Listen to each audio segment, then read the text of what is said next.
ഞാനൊരു വാഹനം എടുത്തപ്പോൾ ഞാൻ ആദ്യം നോക്കിയത് ഈ വാഹനത്തിന്റെ എഞ്ചിൻ കണ്ടീഷനും വണ്ടിയുടെ ബോഡിയിലുള്ള എന്തെങ്കിലും തുരുമ്പോ അങ്ങനെ എന്തെങ്കിലും ആക്സിഡന്റൽ ഹിസ്റ്ററി ഉണ്ടോ എന്നൊക്കെയാണ് ഞാൻ നോക്കിയത്. അപ്പോൾ സാധാരണ ഒരു സെലിബ്രിറ്റി ആയിട്ടുള്ള ഒരാൾ, ദുൽഖറിനെ പോലെ കേരളം മുഴുവൻ അറിയപ്പെടുന്ന അല്ലെങ്കിൽ ഇന്ത്യ മുഴുവൻ അറിയപ്പെടുന്ന ഒരു വ്യക്തി ഒരു വാഹനം എടുക്കാനായിട്ട് അയാൾ ഡയറക്റ്റ്ലി പോകും? ഇല്ല. അയാൾ ആരെങ്കിലും അയാളുടെ PA മാനേജറൊക്കെ വെച്ചിട്ടായിരിക്കും വാഹനം എടുക്കുക.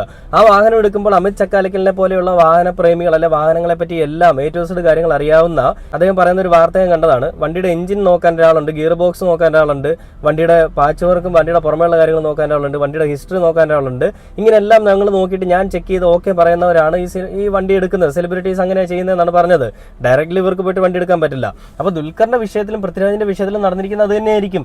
ഇവരൊരു വാഹനം ഇഷ്ടപ്പെട്ടു, വാഹനം അത് പോയി PA പറഞ്ഞു കാണും, പോയി വാഹനം എടുത്തു, ആ വണ്ടി നല്ലതാണെന്ന് നോക്കിയിട്ട് എടുക്കാൻ പറഞ്ഞു കാണും, ഫണ്ട് കൊടുത്തു കാണും. ഇവർ പോയി വാഹനം എടുത്തുകൊണ്ട് വരുമ്പോൾ ആ വാഹനത്തിന്റെ മുൻകാല ചരിത്രം എന്താണെന്ന് ചികഞ്ഞു നോക്കാനായിട്ട് ഇവരെ കൊണ്ട് സാധിക്കില്ല. ആ ചരിത്രം നോക്കാനോ അതിന്റെ സർട്ടിഫിക്കേഷൻ ഒന്നും ഇവർക്ക്